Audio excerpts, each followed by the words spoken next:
Well, it wasn't long ago that the moral link between fossil fuels and human flourishing was widely understood.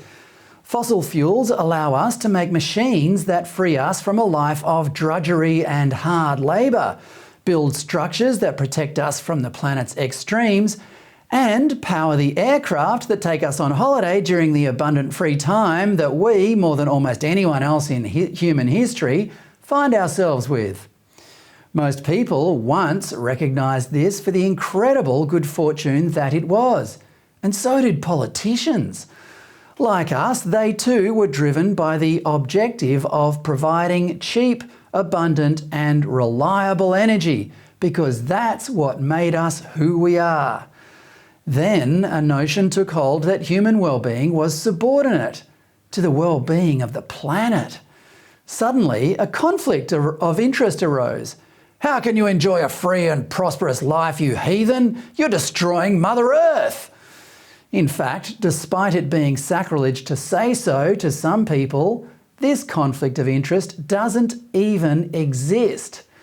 Any objective assessment of the past 70 years shows a direct correlation between the amount of fossil fuels we burn and the prosperity of everyone on the planet and the health of the planet itself.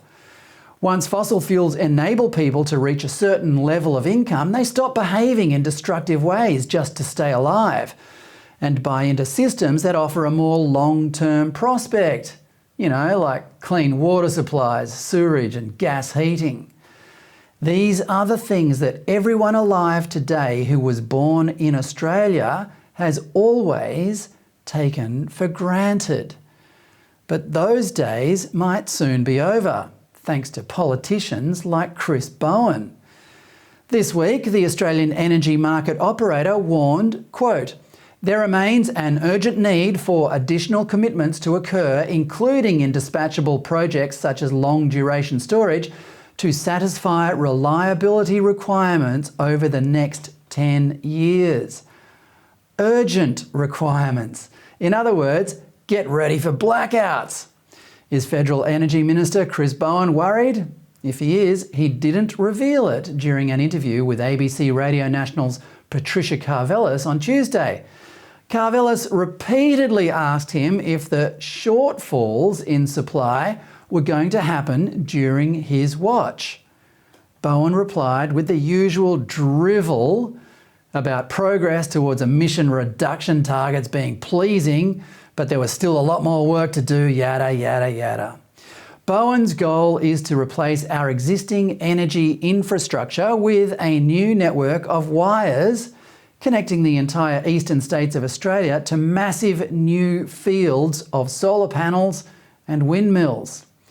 He can sell this to the electorate because our culture is these days predisposed to replacing things, like our mobile phones, our cars and our washing machines.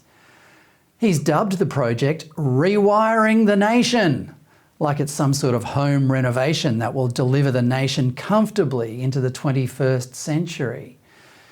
Instead, it will force us back to the early 20th century by making energy more expensive. Those solar panels, windmills and wires aren't cheap, you know, and they frequently need replacing. By then, only the most privileged, like Bowen himself, will be able to afford abundant electricity. The rest of us will freeze in the dark. And nobody, least of all Bowen, will accept the blame for the debacle.